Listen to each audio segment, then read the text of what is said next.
Ito ang unang araw na nasain ako sa Banwang Gurang, Dunsol, Sorsogon. Sa unang araw ng paglipat ko dito, ang una kong ginawa ay inayos ko yung barracks na tutulugan ko. Ito yung aking silid tulugan. Kakatapos ko lang maglinis ng aking magiging silid tulugan. At ito na yung itsura niya. Malinis na siya. Mas gusto ko na mag-isa lang ako sa aking kwarto, kaya sulong-sulo ko itong silid tulugan na ito. Naglalakad na ako ngayon papunta dun sa sakayan ng balsa kasi nando yung site ko sa kabilang ilog. May barracks naman dun, pero ayoko mag-barracks dun kasi mahina ang piso wifi dun. Mula sa aking barracks, mga 10 minutes pa ang aking nilalakad papunta dito sa sakayan ng balsa. Malapit na ako sa sakayan ng balsa, natatanaw ko na yung mga balsa.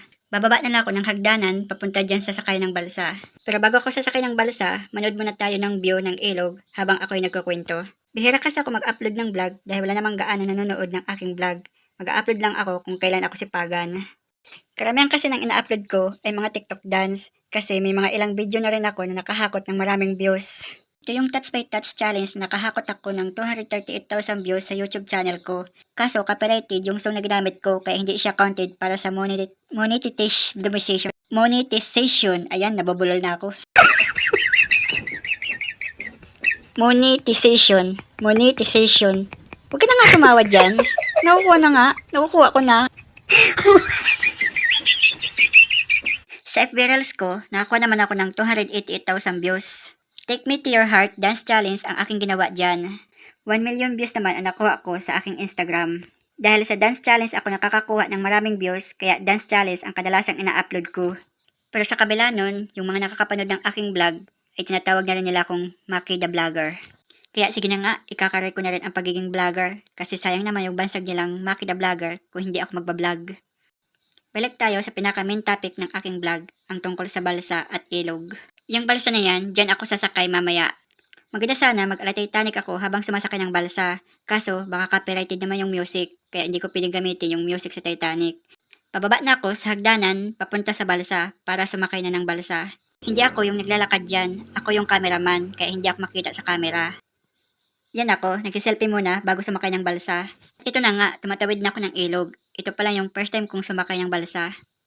Natatanaw ko na yung dalawang bako, nagtatrabaho siya para sa river control. Pero hindi iyan yung site ko, kasi yung site ko, road opening. Patuloy pa rin ako sa pag-record ng video habang nasa gitna ako ng ilog.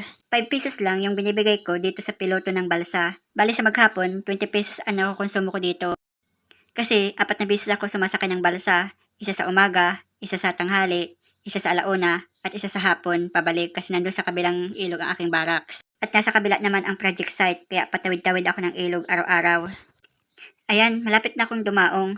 Wala man lang silang busina pagdadaong kagaya ng choo-choot. Ito ang dating tulay. Mababa lang itong tulay, kaya tuwing umuulan, bumabaha dito at umaapo yung tubig. Ayan yung ilog kapag baha, pero hindi pa yung pinakabaha niya. Mild pa lang yan. Maputik ang daanan papunta sa barracks kasi kakatapos lang umulan dito. Heto, naglalakad na ako papunta dun sa barracks. Pagdating sa barracks, nilabas ko na ang logbook at DTR kasi pinapaperma ko na yung mga trabahador. Ito nga pala ang aking trabaho, ang magpa-time in, time out sa mga trabahador at gumawa ng payroll at isubmit sa opisina tuwing close payroll. Hapon na naman, kailangan ko na bumalik sa kabilang barracks at sasakay na naman ako ng balsa patawid ng ilog.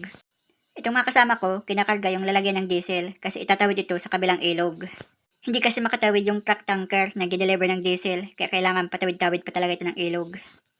Hito na naman ako, tumatawid ng ilog. Habang nasa gitna ng ilog, nakikita ko yung tubig, pumapasok na ng balsa, kasi siguro sa bigat namin. Kakatapos lang umulan dito, kaya bangbaha naman yung ilog.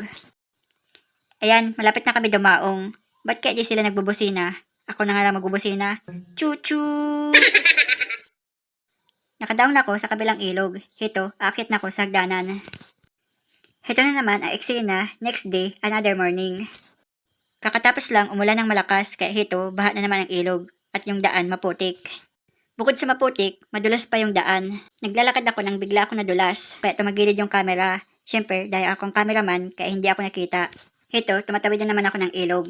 Fast forward na tayo kaya dito na tayo sa eksenang malapit na kaming dumaong. Maputik ang dadaanan namin kaya magbubuhat naman ako ng tsinelas nito. Dahil maputik ang daanan, kaya hito naglalakad na kami ng nakapaa. Dahil ako yung nagkakamera, kaya hindi ako makita sa camera. Shout out nga pala sa naglalakad sa unahan ko at sa iba ko pang mga kasama na nasa likuran kong banda. Hello guys, welcome to my vlog. Fast forward tayo mula sa eksena ng February na maulan, papunta sa buwan ng Abril na mainit na. Habang naglalakad ako papunta sa aking site, nakasalubong ko itong loader na naghowling balik-balik. Ang dating maputik na daan, napalitan na ngayon ng alikabok. Sa ngayon, bumaba na yung tubig, kaya hindi na ako sasakay ng balsa. Dito na ako ngayon tatawid sa dating tulay na nasira. Kapag bumabaha, umaapaw dito ang tubig. Pero ngayon, dahil hindi na umaapaw ang tubig, kaya pwede na dito tumawid. Heto, naglalakad na ako patawid ng ilog.